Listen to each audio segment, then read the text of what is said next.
여러분, 이곳 주방은 우리 풍수학에서 건강과 재물운을 강하게 해주는 곳이라고 말을 하고 있습니다. 네, 틀림없이 여러분 가정에 재물운이 살아나고 있지 못하다면, 또한 건강적으로 걱정해야 하는 요인들이 생기고 있다면 분명 이곳에 무엇인가가 잘못되어 있을 가능성이 아주 높다는 것입니다. 여러분, 오늘 알려드리는 이것은 무조건 버리셔야 합니다. 네, 분명 이러한 행동으로 어느 순간 여러분 가정에 재물운은 트이게 될 것이며, 이로 인해 여러분 가정은 늘 행복이 가득해질 수 있을 것입니다. 여러분, 안녕하세요. 이정재입니다. 여러분, 우리 풍수학은 두 가지 관점에서 판단을 합니다. 네, 하나는 심리적인 요인이며, 이는 나의 무의식 속에 긍정의 요인들을 심어넣어 나의 행동들이 늘 운을 얻을 행동, 좋은 행동이 되도록 하자는 것이며, 또 하나는 배치된 물건 자체에서 선한 기운이 생성되도록 만들자라는 것이 또한 그것입니다. 네, 하지만 우리는 아주 단순한 이것들을 의외로 놓치고 있는 경우가 많다는 거예요. 자, 오늘 여러분에게 알려드릴 이것들은 여러분들이 늘 사용을 하시는 것들입니다. 하지만 또한 반드시 교체를 하시고 버리셔야 할 것들이기도 하죠. 자, 이제 시작해 보도록 하겠습니다. 첫 번째가 코팅이 벗겨진 프라이팬입니다. 여러분 가정에는 이 프라이팬이 몇 개씩 있으신가요? 아마 몇 개씩은 다 가지고 계실 것입니다.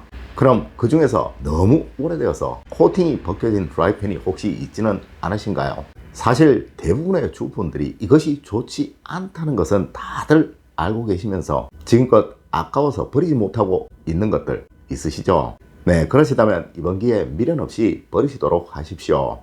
네, 이는 이미 오행학적으로도 생의 기운이 다한 물건으로 죽은 기운이 생겨나는 것이며, 이 죽은 기운을 여러분 가정에 퍼뜨리게 될 것입니다.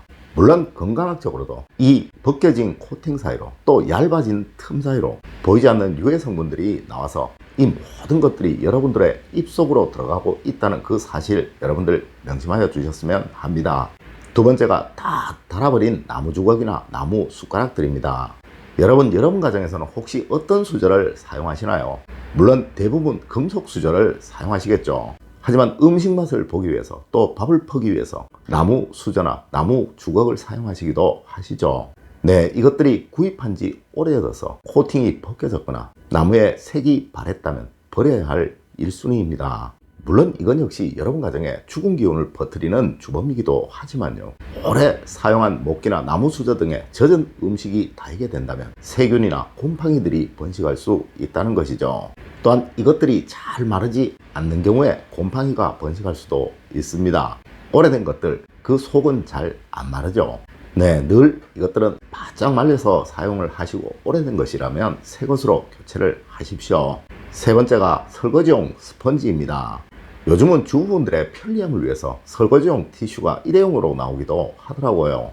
네, 하지만 많은 가정에서 이 설거지용 스펀지를 사용하시죠. 하지만 여러분, 이 설거지용 스펀지 사용을 하시고 난 이후에는 어떻게 하시나요? 그냥 마르도록 두시나요? 아니면 끓는 물에 소독을 하시나요? 네, 많은 분들이 이 스펀지를 끓는 물에 소독을 하면 소독이 된다고 생각을 하시는데요, 사실은 아니라는 것이죠. 맞습니다. 이 설거지를 하면서 생긴 많은 음식물 찌꺼기들이 이 스펀지 사이로 스며들게 되고, 이 사이사이에 스며든 이 병원균들은 끓인다고 해서 소독이 완벽히 되는 것은 아니라고 합니다.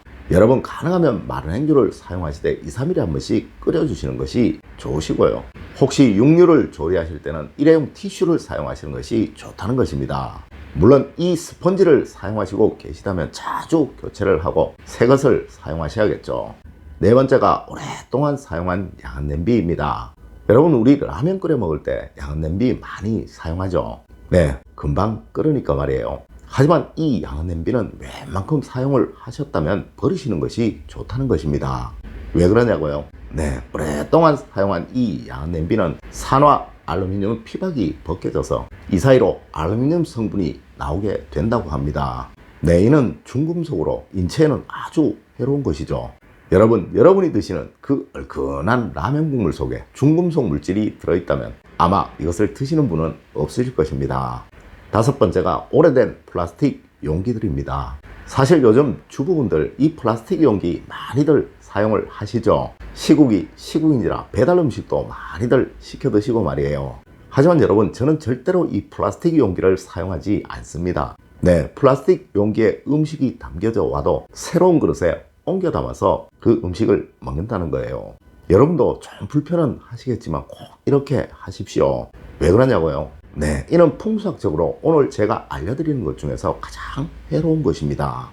맞습니다. 음식을 먹는다는 것은 내가 나를 대접한다 라는 그 의미를 가질 수 있는 것이며 또한 나를 존중하는 하나의 수단인 것입니다. 네, 하여 음식은 항상 최고급 식기에 담아서 드셔야 하는 거예요. 네, 그래야 여러분 스스로가 아주 고귀한 존재라는 그 사실이 여러분의 무의식 속에 새겨지게 된다는 것입니다. 물론 건강학적으로도 이것은 대부분 환경 호르몬인 비스파뇰 A가 함유되어 있다고 하죠. 네, 이거 절대 재사용하지 마시고요. 혹시 여러분 가정에 이 플라스틱 용기 중에 오래된 것이 있으시다면 반드시 버리시는 것이 좋습니다. 맞습니다. 환경 호르몬 때문에 꼭 이거 버리셔야 합니다. 물론 사용을 하지 않았던 것이라도 휘어있거나 금이 간 것 반드시 버리셔야 합니다. 여섯 번째로 금이 가거나 깨진 뚝배기들입니다. 여러분 꼭 아셔야 합니다. 풍수라는 것은 항상 긍정의 기운이 살아나도록 만들어야 하는 것이며 항상 생의 기운이 펄펄 넘쳐나도록 만들어야 하는 거예요. 네, 주방이 아니라 여러분 가정에 어디서라도 깨진 것, 금이 간 것은 이미 죽은 기운이 생성되는 것이며 여러분 가정에 죽은 기운들을 퍼뜨리는 것입니다. 네, 당연히 버리시는 것이 좋으시겠죠. 물론 이 뚝배기 역시 그러합니다. 많은 분들이 이 뚝배기를 흙으로 만들어서 친환경적이라고 생각을 하시는데요. 사실 이 뚝배기들을 만들 때는 유약을 발라서 굽게 되며 이 유약 속에는 굉장히 많은 중금속들이 함유되어 있다는 것입니다. 네, 하여 금이 가거나 벗겨졌다면 이 중금속들이 유출될 수밖에 없다는 것이죠. 물론 이곳에 끓는 음식을 담아서 드시는 것, 난 중금속 중독이 되어도 돼 라고 말하시는 것과 동일하다는 것입니다. 이제 일곱 번째로 오래된 도마입니다. 아마 여러분들 중에 이것을 사용하지 않으시는 분은 없을 것입니다. 네, 요즘은 참 많은 도마들이 나오던데요. 하지만 이 역시 너무 오래 사용하셔서 흠집이 생기거나 균열이 많이 생긴 것이라면 버리시는 것이 좋습니다. 맞습니다. 이 갈라진 틈 사이에 서식하는 박테리아를 완벽히 제거하기 어렵기 때문에 그러한 거예요. 물론 이 도마는 풍수학적으로도 아주 귀하게 잘 보관을 해야 하는 것이라고 말하고 있습니다. 오늘은 여러분들과 주방에서 반드시 정리하셔야 할 것, 버려야 할 것에 관해서 이야기를 나누어 보았습니다. 여러분, 이 풍수학이라는 학문을 절대 어렵게 생각하지 마십시오. 네, 이것은 아주 단순한 별것 아닌 아주 작은 것이 우리 가정에 행복과 번영을 불러오기도 하며 또한 불행을 불러오기도 한다는 그 이야기입니다. 네, 결론적으로는 항상 세심히 신경 쓰는 가정이 또 그러한 마음이 우리 가정에 번영을 불러온다라는 그러한 논리이기도 한 것입니다. 여러분, 오늘 제가 알려드린 이야기 꼭 명심하셔서 여러분 가정에 늘 행복과 번영, 사랑만 가득하시길 기원드리겠습니다. 늘 올바른 학문과 올바른 지식을 여러분들께 전하도록 노력하겠습니다. 여러분 긴 시간 감사드립니다. 감사합니다.